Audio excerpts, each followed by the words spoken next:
All right, here we go. I hope everybody knows what day it is. It's Rusev Day. Bulgarian brute. You know I'm Machka. I'm 25. I'm the venom in his little teeth, you know, in the jungle. I meet the lion in the Bulgarian jungle. I kind of butchered that line, cause it's the Rusev Day. Rusev Day. Yeah, it's my day. It's my day. It's Rusev Day. Rusev Day. I'm Machka every day. Machka, Machka, Machka. I'm always crushed. And then I'm elated. That means I'm happy. And I always knew the word really young. Didn't have to tell me. But when she did, I was elated again because it's Rusev Day. Yeah, it's every day. It's so bad, it's hilarious. I don't even know who made that. Credit. Yeah, some credit. I weird found it on person. YouTube, but whoever did it. Yeah, I That's see. good. The user is time_nerd. Okay, but then it's just the Rusev Day theme song in parentheses. It's Rusev Day. I love that. I kind of butchered that line. Yeah, I like that. I like that. And then he said he always knew the definition of elated. Good for him. He always knew the word. And don't adjust your monitors if you're watching the YouTube video. Eric really is dressed like the convict. Yes. He doesn't have the numbers on. It matches our president's skin. There you go. Do you have numbers on the back there? That's I shouldn't say. Do you have numbers on the back? That's a little. Yeah, that's pretty. Well, can't say that to Don't a say Jew. that to a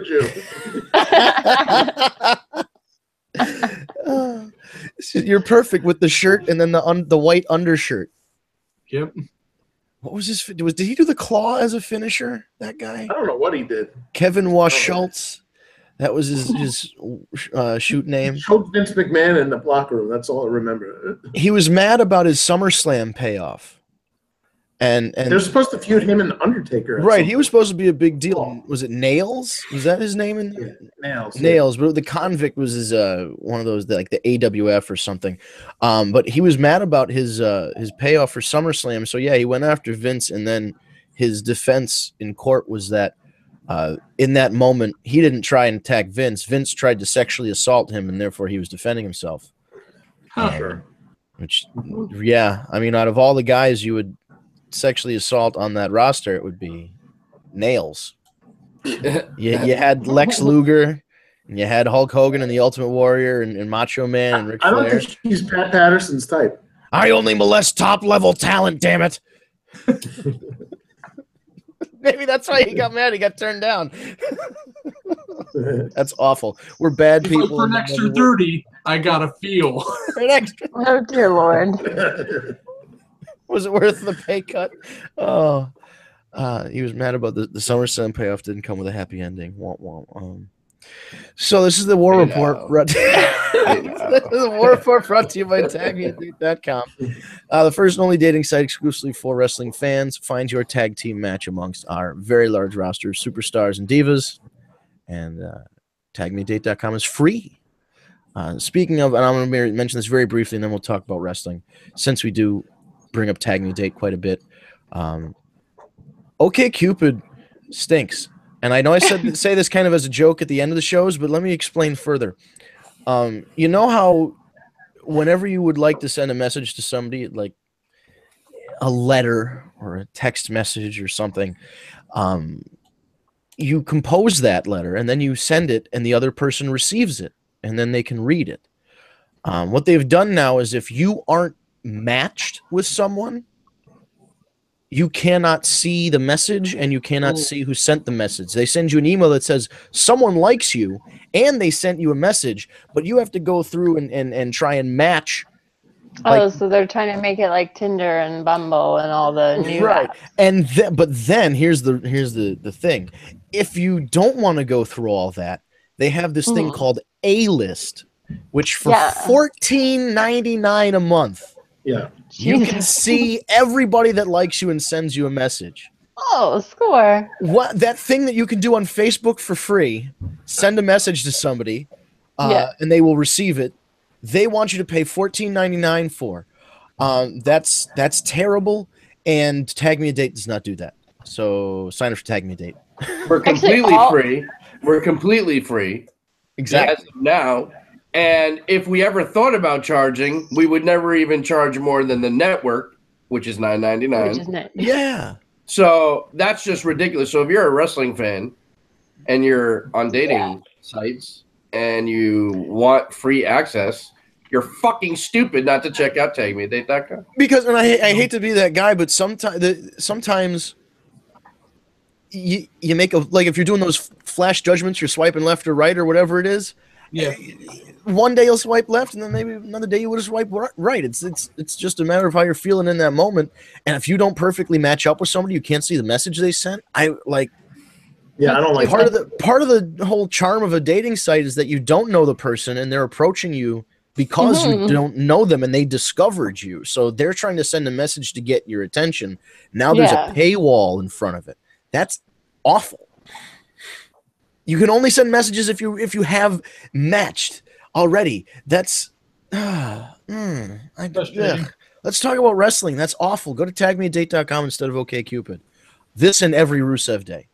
We're currently running a Rusev Day special. It is free on Rusev Day. Tagmeadate.com is free every Rusev Day. Good news is every day is Rusev Day. That's actually awesome. So there you know what? Amazing. I'm gonna make that graphic great for promotion. you, Steve. Somebody remind me. I'm making that graphic, and it's just gonna be a thing that says, Rusev Day special, and it'll be, you're free to sign up. And then people are like, oh, it's a Rusev Day special, not realizing that every day is Rusev Day. But I gotta create a calendar that has Rusev Day on every single day. Somebody remind me. I will do that as well. Rusev should make a calendar with all different pictures of him. Yeah. Like Easter Bunny ears. Easter Bunny Rusev. The Santa Rusev and the Uncle Sam hat, and he's firing firecrackers. I'm gonna make it on Shutterfly. Little Cupid Rusev. Yeah, he could do like he could be like out in the grill, like June. He could just be like flipping hamburgers next to the pool or something. Oh, that would be wonderful. I fully support that. See, my idea is just you get the your standard calendar, that the grid calendar, and then not only, like Eric says, does it say Rusev Day, like the text, like it would say President's Day or whatever.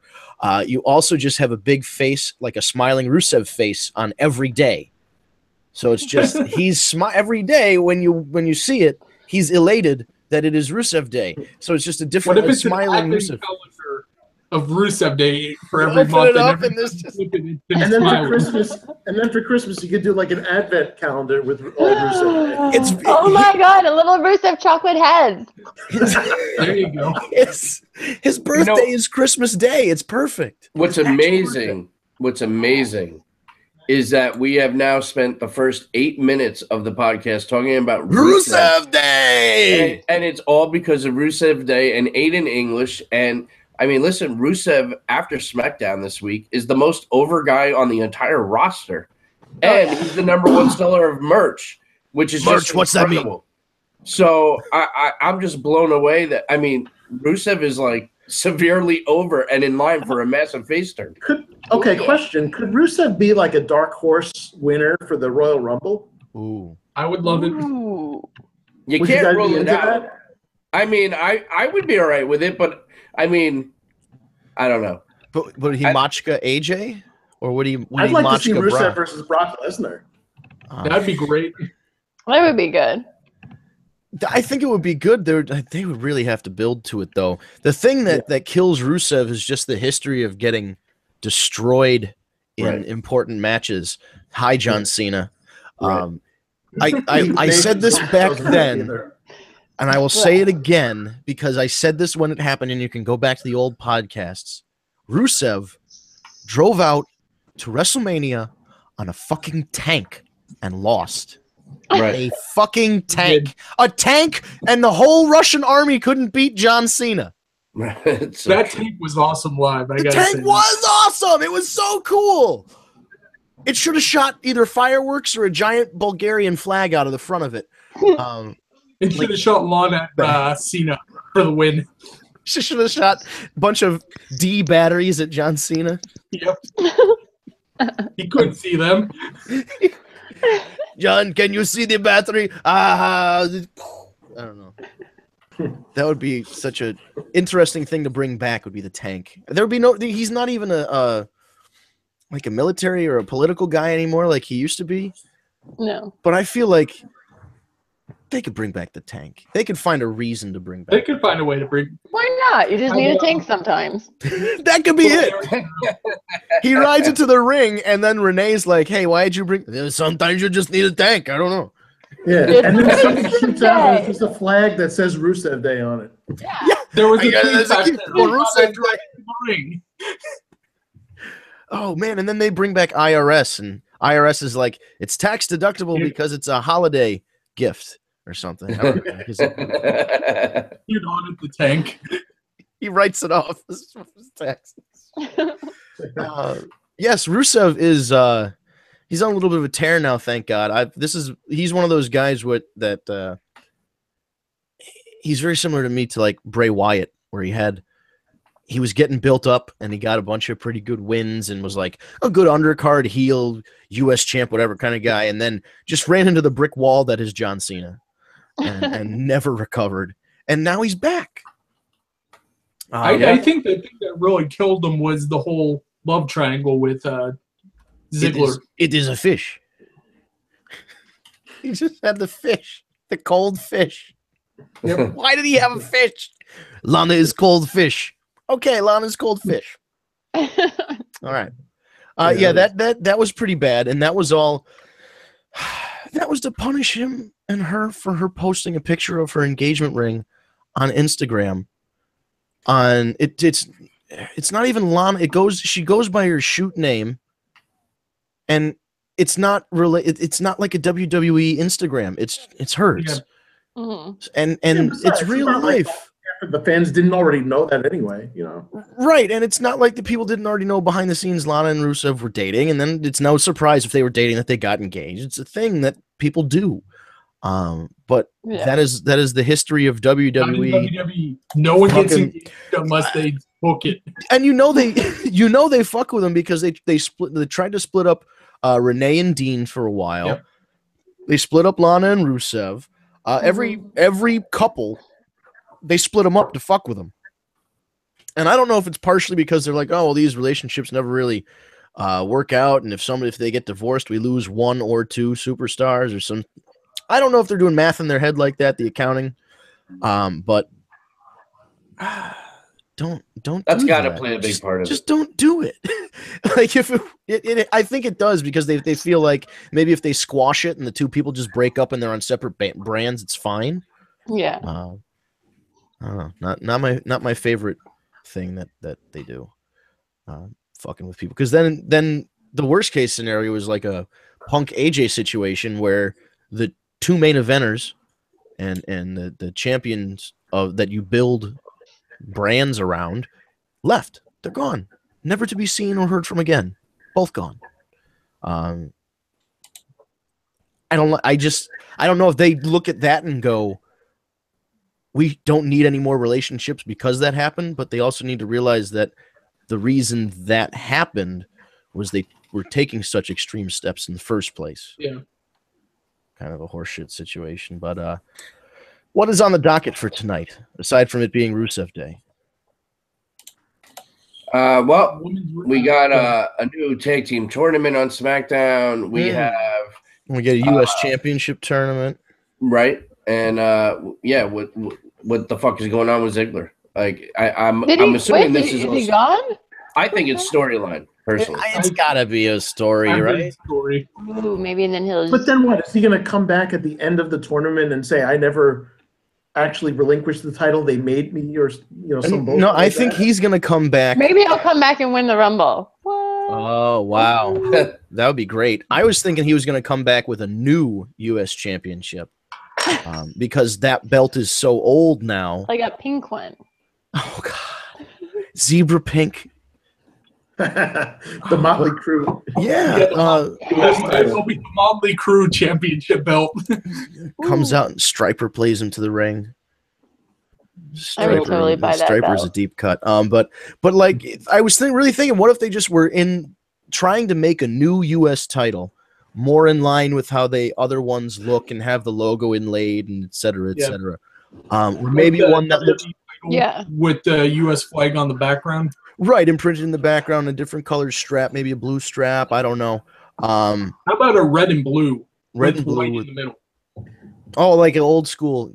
Yeah, they're old school. Someone posted that fake one that I was just going to resembles the IC title. Yeah. And maybe they'll do that to maybe design it more like the IC title That'll be fucking awesome. to designate like, okay, the world titles look like this, and then the mid card titles look like this, and keep it consistent. And then he feuds with whoever wins. So Makes sense. Bobby Roode or Xavier Woods or whoever. I really want Xavier to win. Right, he really it seems like he really wants to win it, which is nice. Mm-hmm. Yeah. I think that'd be interesting. Finding out he was in it was good funny. Yeah, that was great. He's like, "There's a U.S. title tournament in a minute. Nobody told me. Yay!" I just can't help but assume that the finals are just going to be, Rude versus Jinder. Oh my god, I would lose my mind. But then if Jinder wins and he wants to talk to my people, he says my people, and then Dolph comes out, and Dolph comes out as a babyface with his pink zebra fucking Motley Crue championship, and then you have the American guy against the foreign guy. I'm gonna listen. Let me picture you something that's never been done before in pro wrestling. There's a guy that's a little brown who really doesn't like America, and then there's a guy who's like lighter skinned than him who really, get this, he loves America. Holy shit! And then, right? This is a I don't know how that's gonna work. Information. Jeez. What? How has this never been thought of before? I hope somebody didn't just tune in. They're gonna think we're stupid. Hey, like, what are these people? Hi. They listen. No. Wait. These guys are wait. I said, "What do you feel high?" And Ryan goes, "Wait." Okay, sold out. Click away. Ryan's like, "I gotta go, guys." I could just see his icon float down. Never could be seen it. Well, whatever it is they're doing with Ziggler, it's got my attention. It's got yours too. Yeah, at least people are talking. Before nobody gave a shit about Dolph Ziggler. Oh, I always cared about Dolph Ziggler. I love Dolph. One of my happiest moments is seeing him win that Money in the Bank when he cashed in and won the world title. The real first time he won the world title, not the time that Vicky gave it to him, because that was another bullshit thing. Yeah. He's that was just a great cash. He's a guy that if it was 1993 when the WWF was in kind of dire straits, 93, 94, he'd be one of those guys up there with Shawn and Brett working them and Diesel and all. Oh, yeah. He'd be working the main events because he was he's a workhorse and he's a good worker. He bumps like perfect Mr. Perfect Kurt Hennig did. He sells like he sells like death. Bouncy death. Which is great, but he came into the business at a time when, first of all, John Cena was around, and why does John Cena ruin everyone's career? Well, because he's been around for 15 years or 16 years. He's just running interference for people. It's like when Hogan was around. Think of all the guys that never won the world title. DiBiase never won the world title. Mr. Perfect never won the world title. Let's see here. Roddy Piper never won the world title. There's a bunch of guys that could have been world champions, but Hulk was Rude. There you go. Let me ask something. I want to kind of switch gears for a quick minute. Sure. We talked about John Cena, blah, blah, blah, blah, blah. So there are two rumors floating around for Mania and John Cena's opponent. Okay. One potential that I'm not happy about, and one potential that would actually work, and I want to see what you guys think. And again, these are rumors. I don't know if they're true, but the first one is One Last Ride. Undertaker, John Cena. Now, that one I am not happy about, and we'll go into why in a minute. Option 2. Undertaker and his brother reunite to take on John Cena and Braun Strowman. Could you just put an ice pick in my fucking eye? Here's my thinking.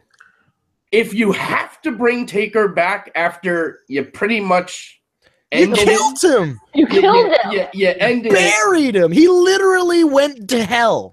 He literally left his coat, hat, and gloves in the ring and walked away. You're gonna bring him back. I'd rather see him in a tag match where he doesn't have to do as much. This is how many times are they gonna do this? They fucking killed him off at WrestleMania 30. He was supposed to retire at 30, and they brought him back 3 more times.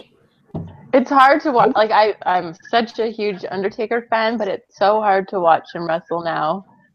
And like every like bump you see him take, you're like, oh god, this is it. There is a role for the Undertaker. It's you know, and there's a role for him. I think there could be a television role for him in the form of not a general manager or somebody's valet or manager ringside. He could be like Divine Justice, like a heel is doing some BS and nobody can really get one over on him, and to even the odds at Survivor Series, or a bunch of people are getting jumped, the lights go out and there's a thunderbolt and a gong, and then he comes out and chokeslams somebody, and then everybody shits their collective pants. Yeah. He could do that for the next 30 years if he wanted. He'd be like the dead man version of Jack Tunney.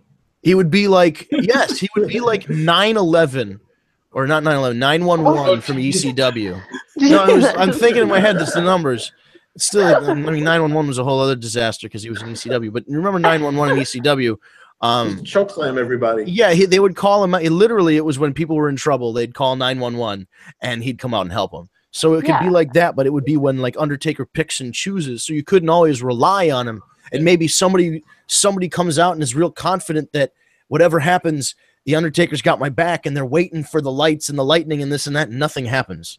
And so he didn't come out that time. But then like a couple months later, some shit's going down, and you know, somebody's getting concrete poured over their head or whatever the hell they're going to come up with, and Randy Orton's burning down another house, and here comes the Undertaker to make the save. Could be any number of ways to bring him back and minimize. The problem with the Undertaker Cena match is not that necessarily it's going to be a bad match. It should have been done already, though. It should have been done. It's also what Amanda said. You're gonna John Cena working the Undertaker for the first time at WrestleMania. He's gonna want to do the best that he can in his condition right now, 40 years old or whatever he is. Yeah. The Undertaker, at like a decade and a half past that, will do. He's gonna put in twice as much work in the gym as John Cena, and he's gonna want to do twice as many crazy things as John Cena wants to do. He's gonna want to do the 60-year-old dive over the top rope, and John Cena's got to catch him. And you know what I mean? They're gonna they want to do all. They're gonna want to do all this crazy stuff and throw about three attitude adjustments.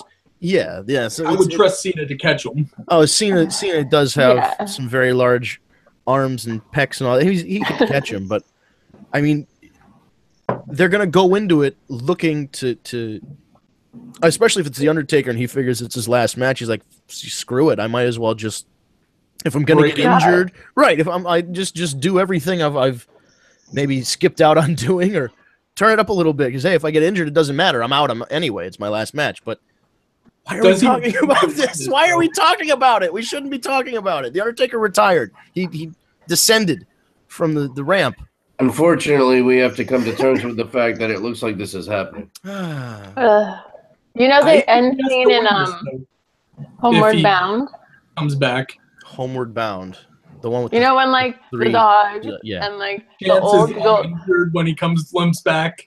Yeah, and then the kid's like, he's too old. He's just too old. I'm like, that's always what plays in my mind. I'm like, Taker's coming back. I'm like, and then he comes back and all like, oh, I can't remember the other dog's name. Oh, Chad.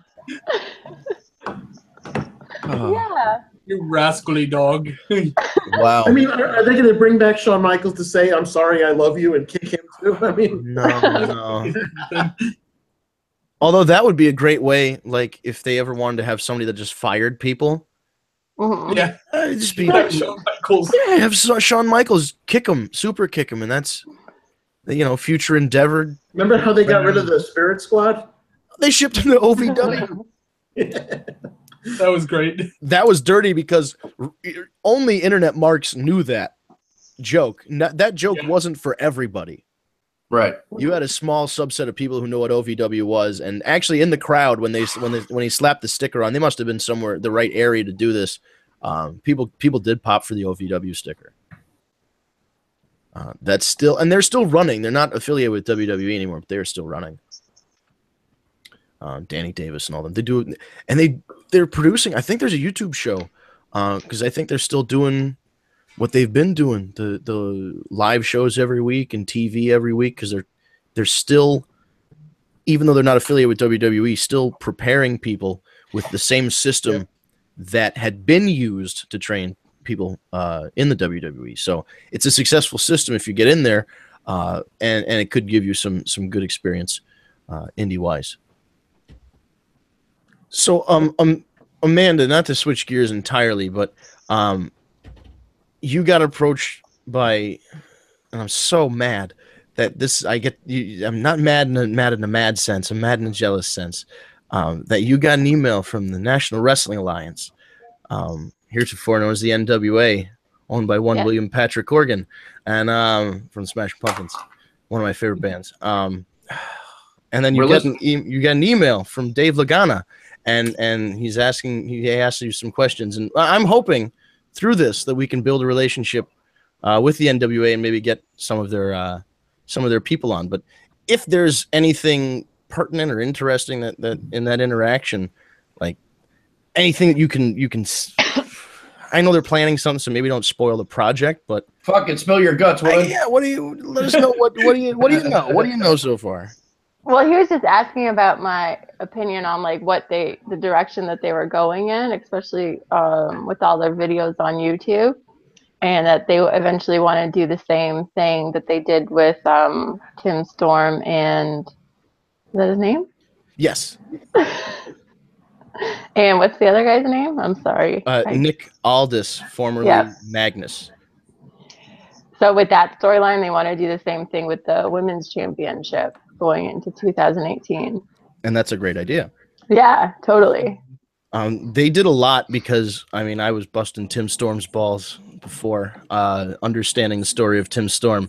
I even cracked jokes on the podcast about him. So they did a really good job of turning people around on the idea of an older guy like that, kind of a journeyman wrestler who was, out of all the guys you could put the NWA title on, you put it on an older guy who's never really made it to TV and never really had a name. So they built that name between Billy and Dave and the other guys who were producing the footage. They did a really good job of building that feud. And now it's branched off because there's still videos about Tim Storm, and he's training for a potential rematch. And they're deciding, I guess the story they're telling is that Tim's family thinks he might be a little old for it and might be time to just kind of give it up. Does he have it in him to go for another rematch? Does he want another rematch? Can he handle it physically? So I like that story. And then they're talking about Josephus, and Josephus was the guy that attacked Tim Storm with a ladder, which in turn led to Nick Aldis winning at CZW a week later. The ladder shot affected Tim Storm's performance in the next week. So now they're talking about Josephus was suspended for 45 days, and he's gone on some kind of period of reflection. And he's kind of a weird guy.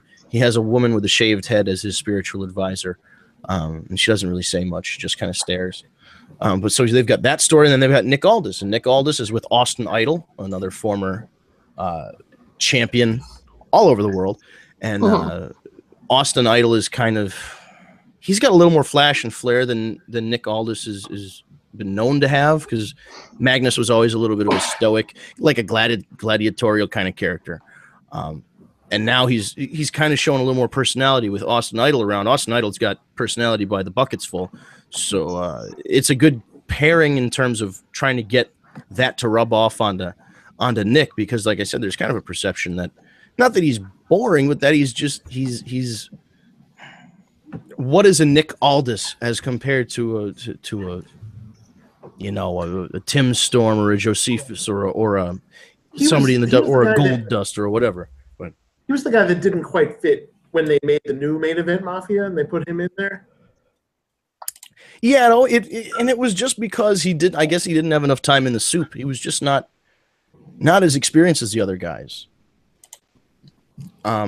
He was made so, by being the world, by being the world champion in TNA, so they could make him part of the main event mafia. But he wasn't.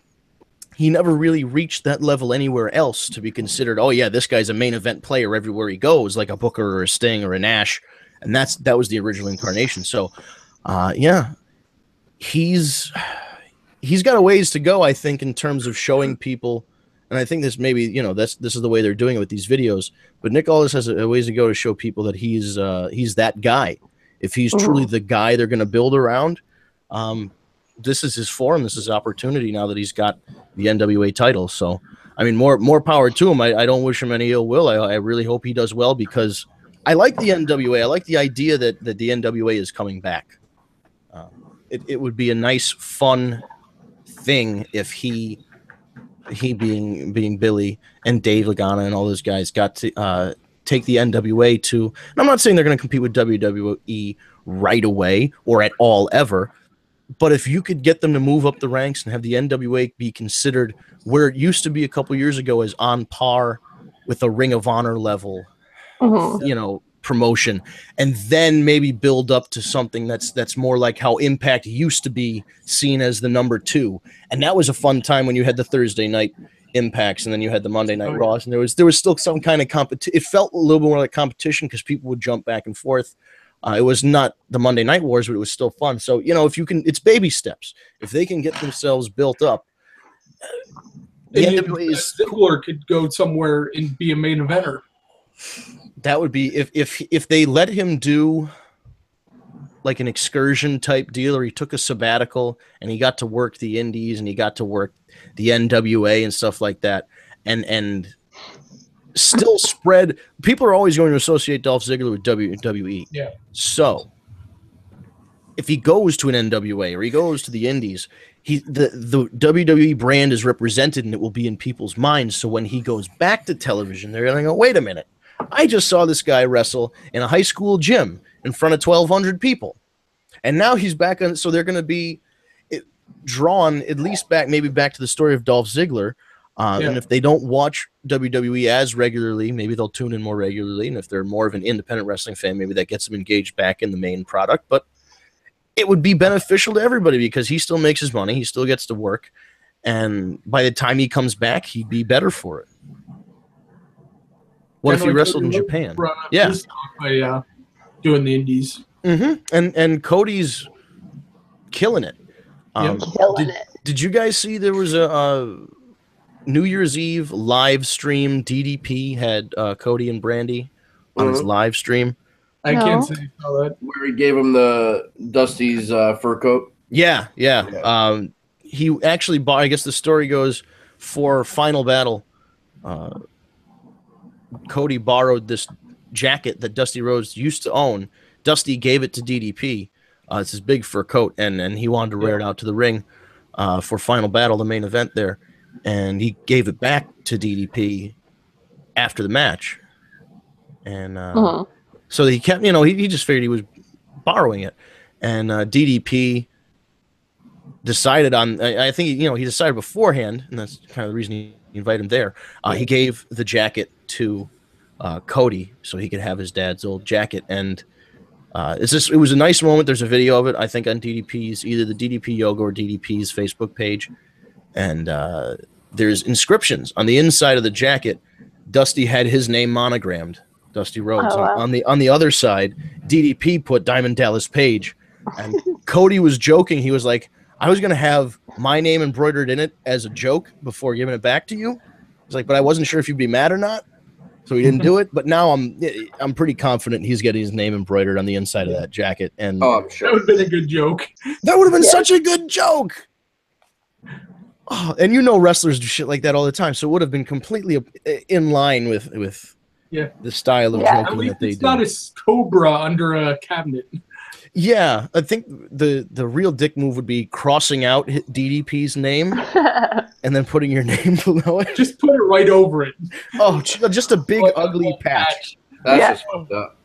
That would be rude. But no, he'll put his name on the inside of that jacket, and the proud tradition of that fur coat will live. It's a damn nice fur coat. It's I don't know why I've always kind of liked the idea of guys wearing a fur coat. You have to be a special kind of person to pull off a fur coat. You have a lot of confidence. You gotta have tons of confidence, and you know what Cody's doing. Even as a woman, you gotta have a lot of confidence to wear. Kind of like Flair's robe, you have to be Flair to wear it. Yeah, you can't just go out in a sparkly bathrobe and have people immediately accept you for okay, that's a thing now. No. But he sold it, yeah, and I think Cody will continue to sell this Billy Zane kind of look that he's got right now. He looks like, I don't know is it Billy Zane? I don't know who else he looks like with the bleached blonde hair. I think he looks a lot like Dustin. Yes, yeah, he does now. Yeah. Once he put the blonde in, you see more of his brother. And he Goldust put he said, "I miss you," and tagged Cody Rhodes on Twitter. There's a lot of people missing a lot of people right now. The Young Bucks are missing the Bullet Club. Oh my God.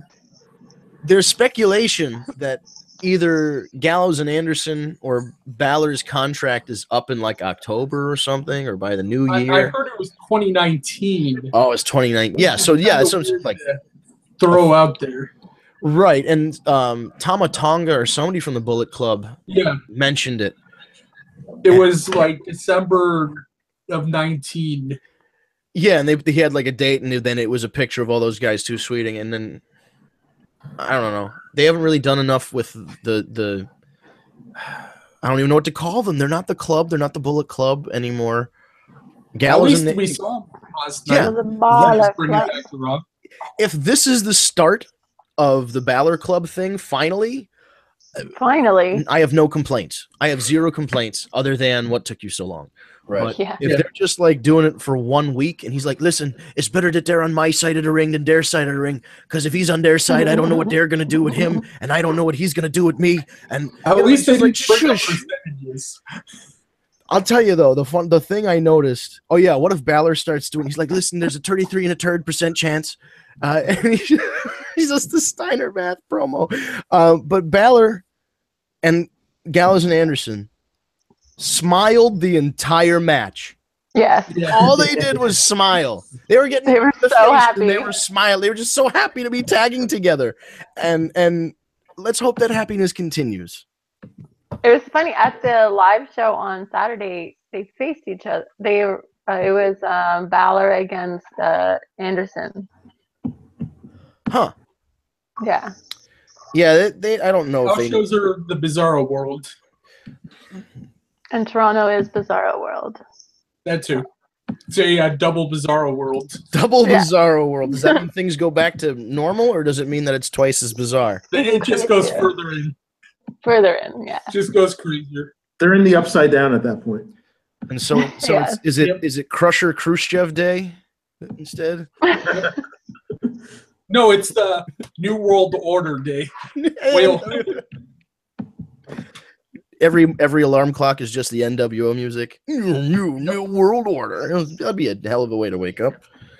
It would be. Did Kat give us any questions? Did anybody have any questions? Yeah. Kat posted one, and then we have one from Dan Knightley from Ontario, Canada. Oh. And I believe that one lasted too.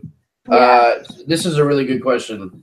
He says, what are our 3 wishes for 2018? His are Balor to SmackDown, and NXT versus WWE at Survivor Series, and Kenny Omega to WWE.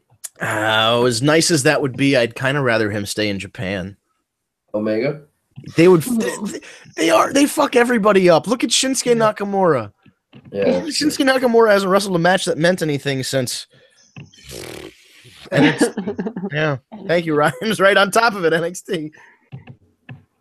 And I know he's cashing in, and this is like he's at that point in his career, he's like 38 years old or something like that. He gets to coast a little bit. I understand, but just the quality of work that he was putting on in New Japan was balls to the wall.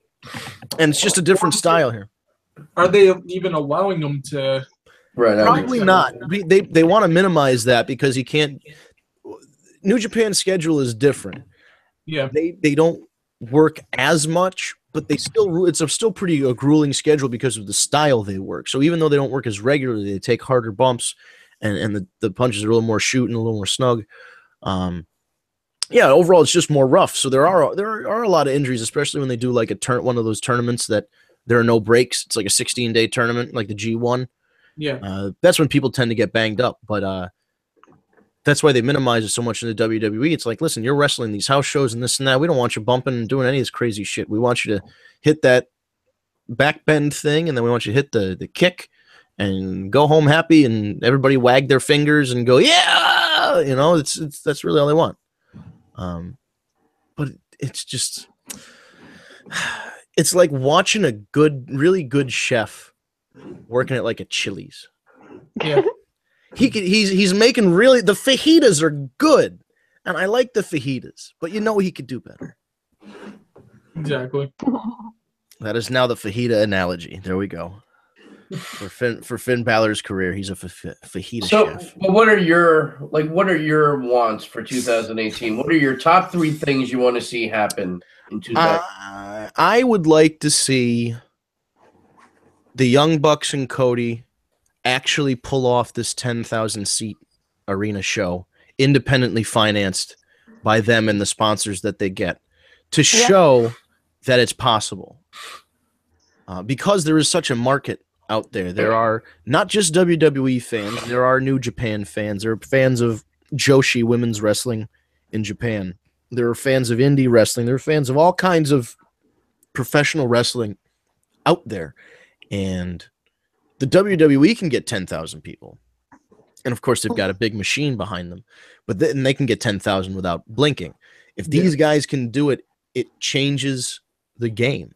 It shows that you can do whatever you need to do independently, because we're in a world of crowdfunding and GoFundMes and Indiegogo's and all this kind of crap where you can contribute a small amount to making something larger happen. And it's no longer you need to have a big business backing you or billionaires behind you. It's multiple regular people donating a small amount or making a small doing something small to make something larger happen. So that's number one.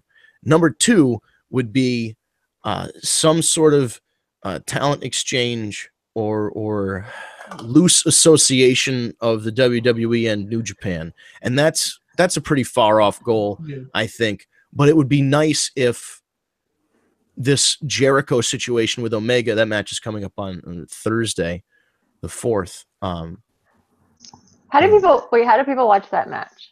You get you sign up for New Japan World, which is 999 yen, which is roughly $9.99. Go figure. And you live stream it from there. So where they got that from. Yeah, right. Where would they ever get 999 yen from? But it is kind of, I think the site is like half Japanese, half English. There's a YouTube video explaining how you sign up if you have trouble like getting your way through it. They bill on the 1st of the month, though. It's not like with WWE where if you sign up on the 3rd, it bills you on the 3rd. If you sign up on the 3rd, they charge you $10, and then on the 1st, you're getting dinged for another $10. Now, if you're only signing up for 1 month, it doesn't matter. Pay your $10, and you're just going to watch that one show. Yeah. But if you're keeping the subscription, I mean, it's better to do it earlier in the month than later in the month, because, like, if you sign up on the 15th, not that that's going to do you any good because you can't watch a show live on the 15th, it's on the 4th. Yeah. But if you signed up on the 15th, theoretically, you're getting 15 days later, you're getting another $10 charge. So it's better to do it the earlier in the month than later in the month for New Japan. Mm-hmm. Gotcha. Do they have English commentators or? Yeah. Kevin Kelly and Cyrus. Okay. So they're going to be doing it, and I think it's going to be live commentary, English commentary, and it's 2. I want to say it's 2 in the afternoon on Thursday, our time. Okay. That would be wonderful, because then I could actually watch it. Because I would assume, because it's Japan, I don't know how far away Japan is. I could probably figure it out if I Googled it, but I'm saying in my head, when you say something's happening in Japan, I'm thinking I got to wake up at like 3 a.m. to watch this thing. Yeah. So hopefully that's not the case. If it is just like 2 in the afternoon. It's my work day, and that'd been something to watch. Yeah, it's I'm really looking forward to it. I only started watching New Japan maybe in the last year or so and really appreciating it. And that's credit to the Bucks and Cody and the Bullet Club. You know, they bring the American audience in, and while they're still some of my favorites, I like Naito, I like Hiromu Takahashi, I like Ishii, and there's a lot of guys to like in New Japan that are Japanese guys. Tanahashi's great, Okada's great. The whole roster is solid, really solid, and then the Americans only add to it. So, yeah, New Japan, some kind of talent exchange where maybe like once or twice a year you get a tag team going back over to Japan, or a singles match, like a dream match, and you get that WWE guy goes over, works the Tokyo Dome, and then they go their separate ways. Something like that, just to show that there's good faith between the two promotions. I don't know. That would be my second, and then the third, I don't know.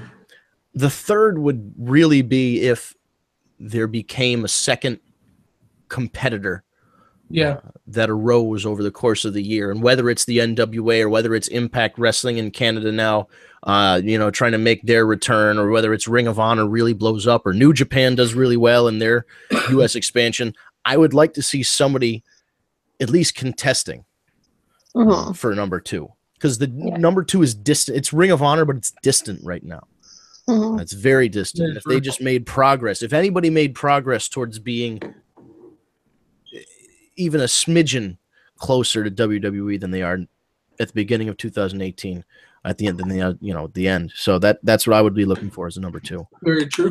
Yeah. Take that around. Yeah. I'll go with will never happen. Off season for WWE. I like that. Like not even TV, maybe just house shows. But do you mean like there is like a baseball off season, you have months, or do you mean like people have to take time? Is it everybody takes time off the same time? Everybody takes time. Okay, all right, I got you. So they're not doing the whole 365 every. What time of the year would you be doing? I really didn't think of time, but maybe after Mania. Do the opposite like of a good time. football It makes season. sense. What's that? I would do the opposite of football season. So when That football season's playing, they're doing less. Yeah, and your Monday night ratings don't take a big hit. Maybe after SummerSlam. Yeah. And then you start up with the fucking Royal Rumble. You take off from SummerSlam to January, and you come back with the fucking Royal Rumble. Oh, I was even just talking house shows, so we just have the weekly. So what would be interesting is if in between, maybe you still have the show going, and maybe there are some matches, but maybe you figure out a way that T-roster. Right, like let's say that in the off season, the NXT wrestlers get their opportunity to show their stuff in front of the general manager and the commissioner in hopes to get signed for the next season. That'd be fun. And then people get signed, and then and maybe there's trades in the off season, and you negotiate trades between, and maybe there's a 3-way trade between SmackDown, Raw, and NXT, and everybody gets a different like tag team or something. That'd be so cool. That's a good way to get these guys noticed, because a lot of people may not watch NXT, and this might get them to watch NXT because they see them on Raw and SmackDown and want to see what else they can do. I just knew the possibility of taking house shows that much closer than just having a complete off season. But it could. I like the idea. It's not going to happen. I also just like the idea that you can only work 9 months out of the year. If you work 9 months, they write you out of the story for 3 months, and then you come back fresh 3 months later. That'd be just rotate in and out. Like, okay, you take a big fucking table bump or something, and then you're out. He got put through a table. Oh, he's broken in half. Oh, humanity. For 6 months for that? Right, and then you're good. Then they do what they're doing with Dean Ambrose. They say you're going to be out 8 months, and then you come back in 3 months and surprise everybody. There you go. Because unless he's really fucked up his elbow, everything that I'm reading. He had surgery, no? He did have surgery, but the grade of the tear could be, you know, minor to major, and depending on the severity, he either really fucked it up or they're over projecting to make him a surprise entrant at the Rumble or some sort of surprise run-in somewhere. Which would be great. I mean, could you, not that he'd win, because I mean, who do you put him against? But Dean Ambrose, number 30, and everybody would shit themselves. Yeah, kind of like Cena at 30. When he came back way too early from that neck surgery. Yeah. That was, I still can't believe that shit. He shouldn't. There was a collective groan in my house when that went down. God. I think I might have thrown something. I don't know. I know I at least threw my hands up in the air. And it wasn't just because I didn't care. I cared a lot at the time. Who knew? Anybody else? Oh, keep going with your wishes. I got one more. Undertaker Sting at Mania. I still want that. Do you have a time machine? I still should have done at 31. Do you have stem cells that they can just rub all over their body? I will get them if I can get that. All right. So we need stem cells. Both to have them. We can make this happen, right? Or something. Yeah, we just need modern medical technology to advance another 100 years or so, and then we'll have this match. It would be wonderful to finally have it, but I mean, even for the promos, I just want. And then the bell rang. The promos will be wonderful, and then the bell rang. They shake hands and they leave. It'd be more about the spectacle. I mean, look at Hogan Warrior. You know, that was more about the showdown and the stare down between them and the hype around it and everything. The match was fine. You know, it was better than it. You know, you could expect from that. They're smart enough to wrestle a good. Yeah, they'd wrestle a safe match. I mean, Sting has mastered the walk and brawl, and so has The Undertaker. Oh, no, it's a clothesline out of the ring. What are they going to do? Oh, do you slam him into the steps? Oh, you slam him into the steps. Is he going to put him through the table at the ringside? Oh, man. I think at this point we would be very disappointed. It wouldn't be the same, but, I mean... they should have done it at 31, like I said. They did Sting dirty because... Yeah. Because Paul, Triple H, wanted the final victory over WCW, because in WCW he was terrorizing. Or his father-in-law wanted Jean-Paul Levesque. Yeah, I think it's more Vince. But think about it. Triple H got the shit end of the stick in WCW. Jumped ship, became a WWF company guy, did the DX deal with the invasions and all that. I feel like he... I think that's more of a Vince thing. The way Triple H... They know. I mean, not that I was there in the meetings, but if Triple H wanted to put over Sting, Triple H would have spoke up and said, hey, I need to put over Sting. I don't think he was against going over. He's like, oh, if you want me to go over, that's great. I'll do it. I'm just gonna. I'll go over and shake your hand. All right. I'll go over. Sting is a company guy too, and he was more than happy to do the job. Oh yeah. The two things I would change about that match were the finish and Sting's music. Yeah, his music sucked. He needed to come out to the fucking music that he came out to. Right.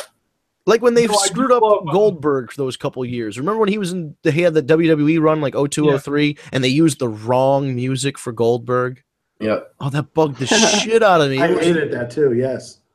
It was like, okay, we need Goldberg's song, but worse. It was just it was awful. And they finally brought it back for this run, but Sting's old music was so... It was to WCW fans, and again, I guess if you're a WWE guy, you don't feel the same way, and maybe that's why they didn't care. But Sting's music was iconic to the people who watched in that era. Yeah. When you heard that music, some shit was up. I mean, shit, I would have even preferred his Man Called Sting music than what they had. Sting's music was what Hogan's music was to WWE fans. Yes. I actually would compare it to Undertaker if they roles reversed and they changed. I just feel like Sting was WCW's Hulk Hogan. You know what I mean? When he was, because he was there through everything. It was him and Flair were always there. Flair had that little WWF run, but yeah, Sting was the company guy through and through. He was always a WCW guy. Oh, I miss Sting. I miss that whole build up to that crappy match at 97 Starrcade. Yeah.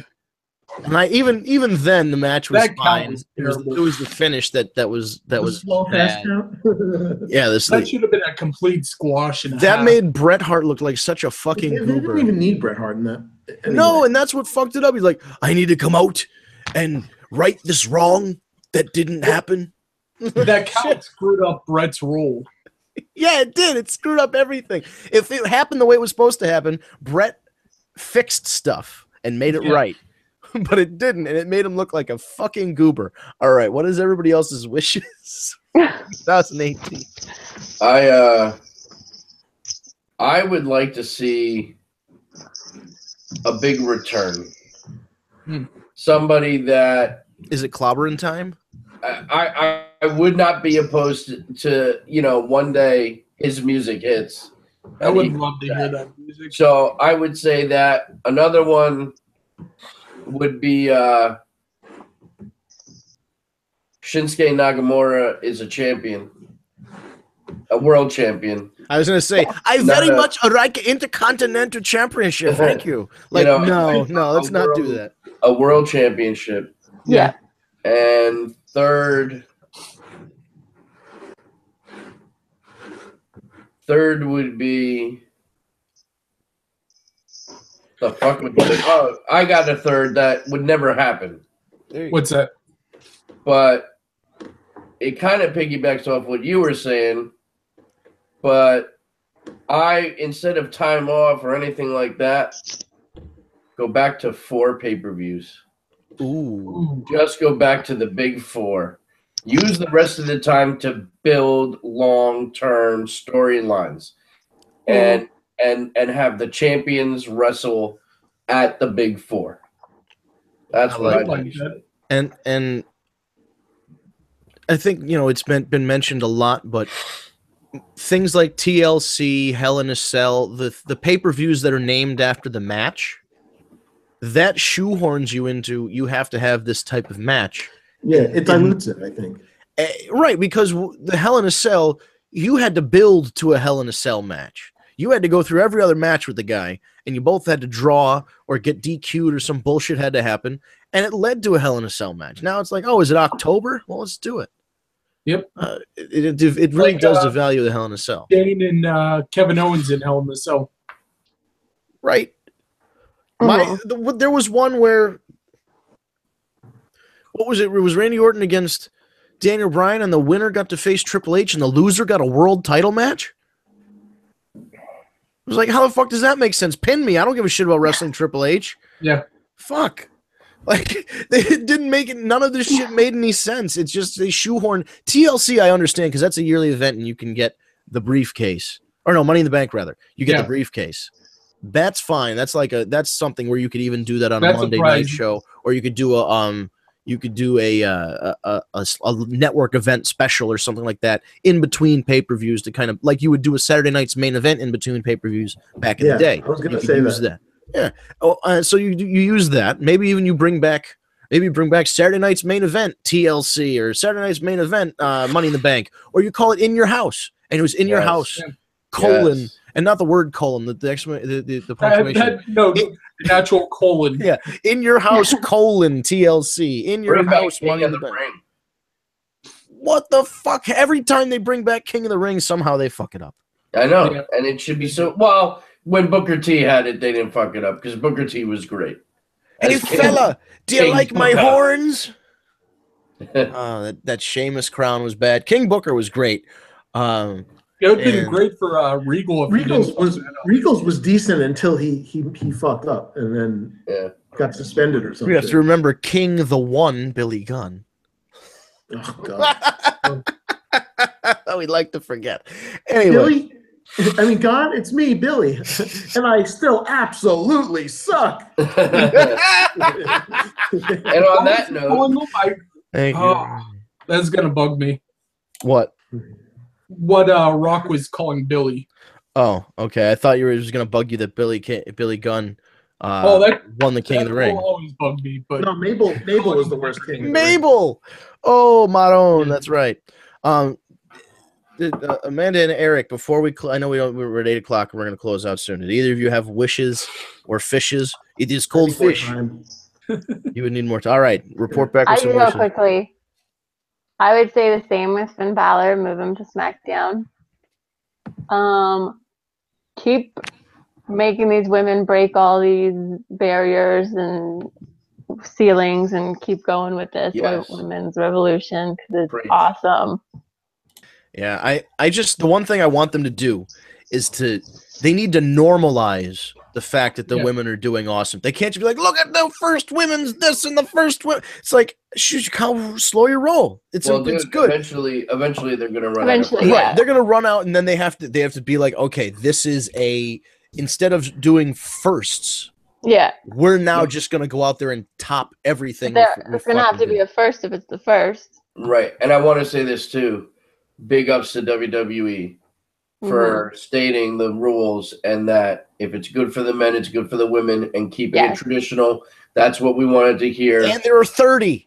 And there's 30. I'm telling you, the women's Royal Rumble is going to be better than the men's. Yep. Oh, you mean you don't want to see Roman Reigns win again? Maybe Randy Orton. I'm all right with it. I'm all right with Randall. Randy's due, right? Love him.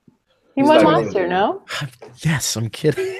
Oh, I get it. It's only been a year.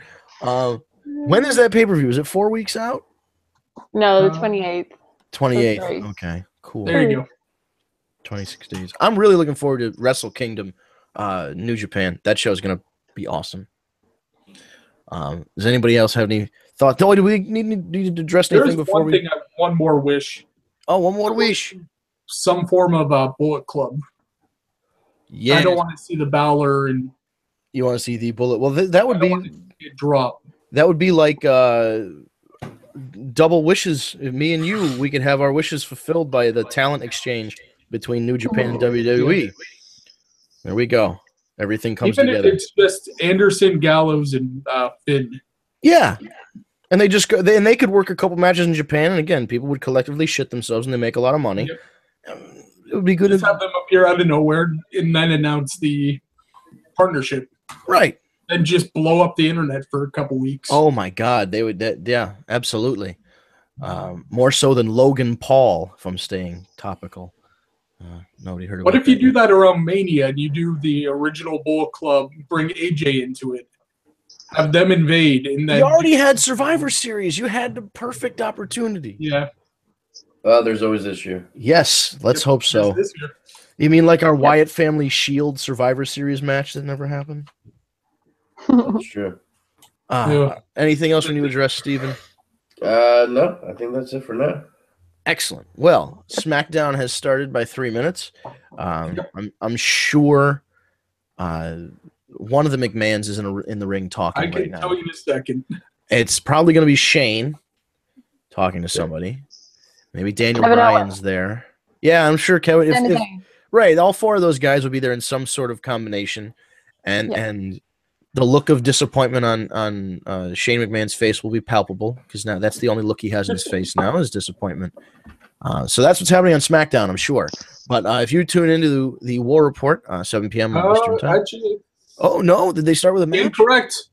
AJ Styles. Ooh, all right. They don't want none. They don't want none.